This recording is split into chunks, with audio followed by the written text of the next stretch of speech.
خیلی از این کلمات تو شعرمون امروزی یه جور دیگه معنی میکنه، ولی بعد مثلا میایم الان اینجا من دیدم این کلمه با همون معنی قدیمش کاربرد داره، یعنی میفهمم معنی شعر چیز دیگری بوده. بله.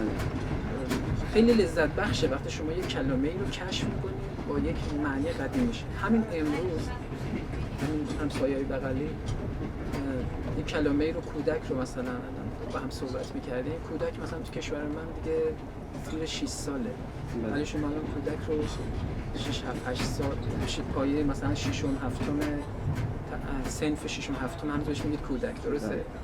ما الان یعنی معنی نوجوانه تو متون ما معنی نوجوان میده، ولی امروز ما اون رو به معنی خردسال میکنیم. این کشف اینا توی تاجیکستان یک گنجینه است. یعنی شما کسی میخواد متون سنتی ما رو خوب درک بکنه و بفهمه، حتما بیاد مدتی رو زندگی کنه در تاجیکستان. یعنی شما با همین عقیده راضیید که زبان فارسی تازه تر از دیگر منطقه‌های حوزه زبان فارسی در تاجیکستان مانده است؟ دقیقاً. ببینید شما مثل یک جزیره بکر که فریز شده، این از زمانی که زبان، ببینید دولت‌ها اومدن رفتن، معمولاً خط تاثیرات حکومتی میگیره و باعث میشه که مثلا دستوری تغییر پیدا کنه. اتفاقا در تاجیکستان افتاده، ولی در زبان و گفتار مردم نمیشه دستور داد، به همین خاطر گفتار حفظ شده و زبان.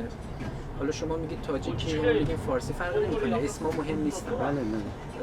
این شما یعنی وقتی با مردم تاجیکستان صحبت میکنید انگار 600 700 سال قبل با اون مردم داری صحبت میکنه.